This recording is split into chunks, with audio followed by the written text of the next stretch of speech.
అమ్మో ఏమంటాడు పెద్ద మనిషిడా? మార్పు కనిపిస్తుందంట. V6 ఇంటర్వ్యూలో TJS చీఫ్ కోదండరాం. ఆంక్షలు లేవు, నిఘా లేదు, అది పాలన సాఫీగా సాగుతున్నది. ప్రజలు నేరుగా ప్రజాభవన్కు వచ్చి తమ సమస్యలు చెప్పుకుంటున్నారు. కాంగ్రెస్లో మా పార్టీ విలీనం ఉండదు, ఆ అవసరమే లేదు. మీ అవసరం తెలంగాణకు కూడా లేదు. మీ పార్టీ అవసరం, మీ అవసరం తెలంగాణకు కూడా ఏం లేదు. మీ వల్ల ఏం ఉపయోగం లేదు. ఇక మాకు 2 ఎమ్మెల్సీలు ఇస్తామన్నారు. మంత్రి పదవి అనేది ప్రచారం మాత్రమే.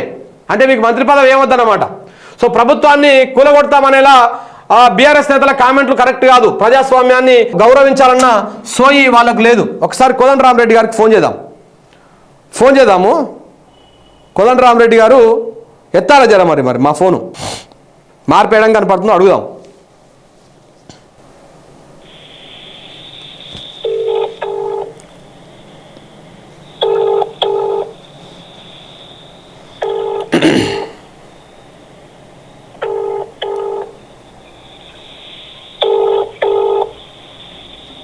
ఎత్తాలే ఫోన్ జరా.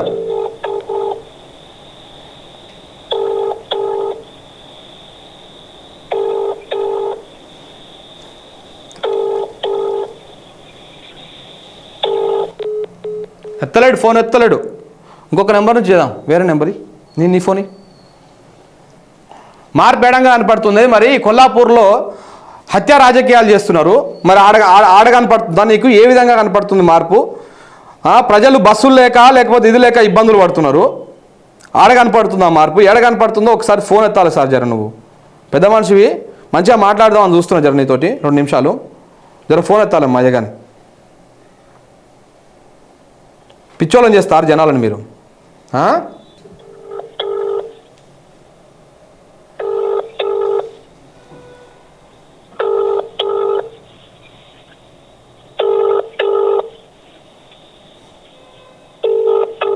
మీరు మేధావులకి ఇట్లా ఫోన్ ఎత్తకపోతే ఎట్లా, భయపడితే ఎట్లా? ఇప్పుడు నాకు ఒక ఇంటర్వ్యూ ఇవ్వరు. లేకపోతే నిజంగా ఆ పాలన మార్పు కనిపిస్తే మంచి అద్భుతంగా ఉంటే నాకు ఒక ఇంటర్వ్యూ ఇవ్వండి. చూస్తూ రైట్ ఆ వీడియో ఎత్తట్లేదు. సో కాబట్టి మిత్రులారా, ఒక ఇంటర్వ్యూ కోసం ట్రై చేద్దాం. పోతా ఓ రోజు కెమెరా పట్టుకొని. మార్పు కనపడుతుందట. ఎడ కనపడుతుందా నీకు మార్పు? ఎడం కనపడుతుంది. రేపు నీకు ఎమ్మెల్సీ పదవి వస్తుంది, దాని తర్వాత నువ్వు మంత్రి అవుతున్నావు. గదే మీకు కనపడేటువంటి మార్పు.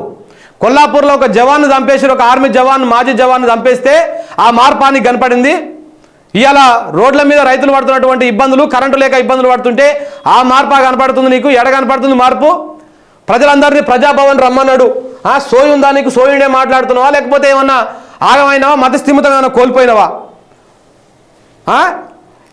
ఈడ ఏమంటున్నావు? ఆంక్షలు లేవు, నిఘా లేదు, పాలన సాఫీగా సాగుతుందంట. ప్రజలు నేరుగా ప్రజాభవన్కి వచ్చి తమ సమస్యలు చెప్పుకుంటారు. ఎవరికి చెప్పుకుంటారు అండి? కోదండరామరెడ్డి గారు ఎవరికి చెప్పుకుంటున్నారు సమస్యలు సాఫీగా? ఆడ ముఖ్యమంత్రి ఉండా, మంత్రి ఉండా, ఎమ్మెల్యే ఉన్నారా? ఎవరున్నారా ఆడ? ఎవరు లేని మళ్ళీ గదే ఆఫీసర్లకు వచ్చి సమస్యలు చెప్పుకుంటున్నారు. మాట్లాడితే జరిసేపు, లేకపోతే నాకు ఇంటర్వ్యూ ఒకట చెప్పు, నీ కెమెరాలో పెట్టు, నీ దాంట్లోనే పెట్టు. ప్రజల సమస్యలకు, ప్రజల ప్రశ్నలకు నువ్వు సమాధానం చెప్పు. ఆయన మొన్న ఎక్కడ ప్రెస్ క్లబ్లో సర్పంచులు మీటింగ్ పెడితే ఆడికి పోతాడు. కానీ ఓయూలో విద్యార్థులు పురుగులను వచ్చిన రోడ్డు మీద ధర్నా చేస్తుంటే నీకు దమ్ముంటే ఆడుకోవాలి కదా నువ్వు. నీకు పదవులు మాత్రమే కావాలి కదా. తెలంగాణ సమాజాన్ని మీరు తప్పుదోవ పట్టించరు. తెలంగాణ ఇవాళ మళ్ళీ 10 సంవత్సరాలు వెనక్కిపోతా ఉన్నది. తెలంగాణ ప్రాంతం మళ్ళీ గోసపడేటువంటి పరిస్థితులు తీసుకొస్తా ఉన్నారు మీరు. ఫోన్లు ఎత్తొచ్చు కదా కోదండరామరెడ్డి గారు. మీకు పదవులే కదా కావాల్సింది. ఈ పదవులు అడుగుంటే మేము స్వచ్ఛందంగా అనుకుందాం కదా. నువ్వు పార్టీ పెట్టి, తొక్క పెట్టి, ఎంతమంది జీవితాలు ఆగం చేసినావు నువ్వు పార్టీ పెట్టి. సిగ్గు లేకుండా మళ్ళీ ఇంటర్వ్యూలు ఇచ్చుకోవడం. ఇది నాకు ఇంటర్వ్యూ, నీకు దమ్ము ఉంటే ఏ పార్టీ మాట్లాడతావు మాట్లాడదాం. సార్ మాట్లాడండి. నేను పోయినప్పుడు గతంలో ఇంటర్వ్యూ చేసినప్పుడు మాట్లాడండి. ఇదే ఏమన్నాడు? ఆడు దొంగ, ఈడు దొంగ, మల్లిగాడు అందరు కలిసి ఒక దగ్గరికి అయ్యారు. ఇప్పుడు దొంగలంతా కలిసి అంటే మీ స్వార్థ రాజకీయాల కోసం, మీ స్వార్థం కోసము తెలంగాణలో ఒక తప్పుడు ప్రచారాన్ని మొత్తం ఎత్తుకొని ఆగం చేసేటువంటి ప్రయత్నం. నీ మీద ఎంత మంచి గౌరవం ఉంటుండే. ఉద్యమంలో జేఏసీ కన్వీనర్గా, జేఏసీ చైర్మన్గా, అంటే అది ఎంతసేపు ఉన్నా నీ స్వార్థం కోసం మాత్రమే అన్నమాట. ఈ లెక్కన తీసుకోకు నువ్వు. ఏ పదవి తీసుకోకుండా ఉండు, మరి జాతి కోసం అట్లనే కొట్లాడు. పదవి ఆకాంక్ష కాకపోయి ఉంటే నువ్వు ఎమ్మెల్సీ తీసుకోవద్దు, ఏ పదవి తీసుకోవద్దు, మళ్ళీ ప్రతిపక్షంగానే ప్రజల పక్షాన్ని కొట్లాడు. నీకు దమ్ముంటే ఎంత దూరం పోతావు? తెలంగాణ సమాజాన్ని తప్పించుకొని పోతావా? పోయి నీ నీ నీ భజన ఛానళ్ళలో కూర్చొని, కాంగ్రెస్ ఛానళ్ళలో కూర్చొని మాట్లాడితే సరిపోతుంది అనుకుంటున్నావు ఏట? ఎన్నడో ఒకరోజు 100% పట్టుకొస్తా నిన్ను. నువ్వు రావాలి 100% వచ్చి స్టూడియోలో కూర్చుంటావా, ఏడ కూర్చుంటావా, కూర్చొని తెలంగాణ సమాజానికి నువ్వు సమాధానం చెప్పాల్సినటువంటి అవసరం ఎంతైనా ఉంది. ఆ రోజు చెప్పలే మీరు ఉద్యమంలో మనం వెనకకు పోవద్దు, మనం ఎన్ని ఇబ్బందులు వచ్చినా 200% వెనకకు పోవడానికి మేము వెనకకు పోయే ప్రసక్తే లేదు. కోదండరాం అమ్ముడు పోయిండు కాంగ్రెస్ పార్టీకి. పెడదాం, ఒక పోల్ పెడదాం మిత్రులారా, పోల్లో పార్టిసిపేట్ చేయండి. కోదండరాం రెడ్డి అమ్ముడు పోయిండా, పదవుల కోసమే అమ్ముడు పోయిండా కాంగ్రెస్ పార్టీకి? మిత్రులు ఒక ఆయన మంచి సలహా ఇచ్చిండు. కోదండరాం రెడ్డి అమ్ముడు పోయిండా లేదా కాంగ్రెస్ పార్టీకి? ఎంతకు అమ్ముడు పోయినా కోదండరాం రెడ్డి గారు సంపాదించుకుని సరిపోలే? మీకు ఈ ఏజ్లో పైసలు కావాల్సి వచ్చిన అది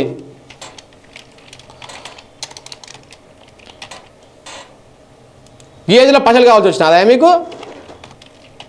ప్రొఫెసర్ కోదండరామరెడ్డి కాంగ్రెస్ పార్టీకి అమ్ముడు పోయారా? ఒక పోల్ పెడుతున్న మిత్రులారా, ఆ పోల్లో పార్టిసిపేట్ చేయండి. కోదండరామరెడ్డి పత్తిత్తు నేను ప్రతివతని, నేను చెప్పేయని నిజాలే అని చెప్పేసి చెప్తా ఉన్నాడు. దాంట్లో మనం సమాధానం చెప్పాల్సినటువంటి అవసరం ఉంది.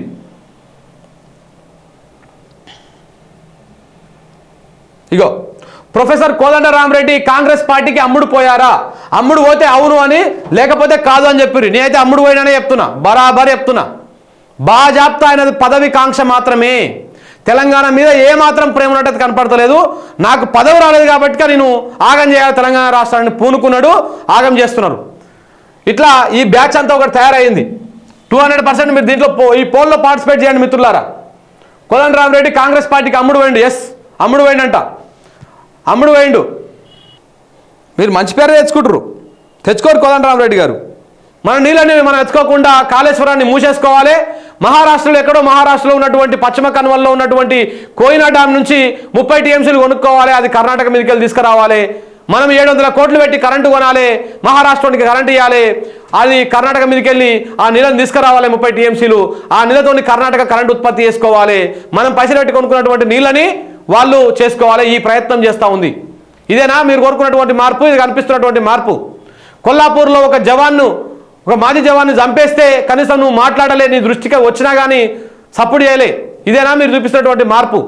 మార్పు అంటే కనపడుతూ ఉందంట, మంచిగా ఉందంట. ఈయనకి ముసలోడే కానీ మహానుభావుడు అంట. పెడతా ఉన్నారు కామెంట్లు.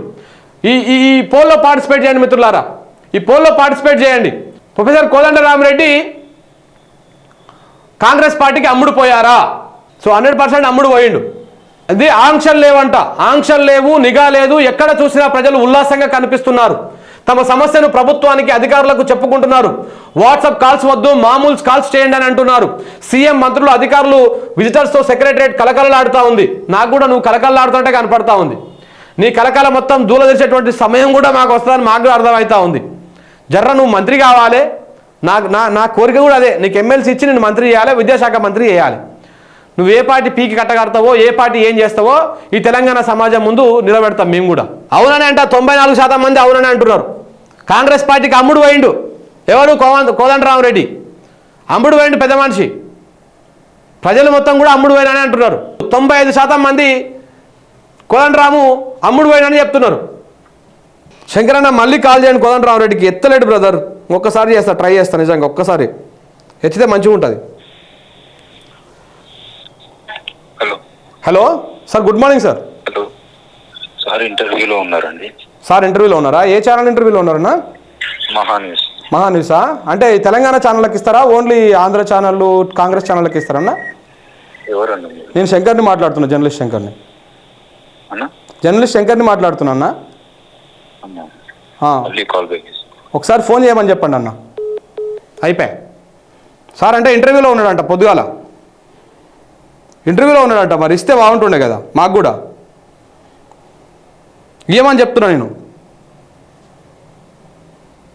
నిజంగా కోదండరామరెడ్డి గారు, మీరు ఈ వీడియో చూస్తారు తప్పకుండా, తెప్పించుకోండి. మళ్ళీ మీరు 100% మీకు తెలంగాణ మీద ప్రేమ ఉంటే నాకు ఒకసారి ఇంటర్వ్యూ ఇవ్వాలి. మీరు 200% ఇవ్వాలి. ఇవ్వలేదంటే మీరు కాంగ్రెస్ పార్టీకి అమ్ముడు పోయినట్టే. నాకు ఒక గంట సేపు, అర్ధగంట సేపు ఇంటర్వ్యూ ఇవ్వండి. ఏం మార్పు కనపడిందో మీరు చెప్పాలి. నేను అడుగుతా, ప్రజల పక్షాన కొన్ని ప్రశ్నలు అడుగుతా, మీరు చెప్పాలి దానికి.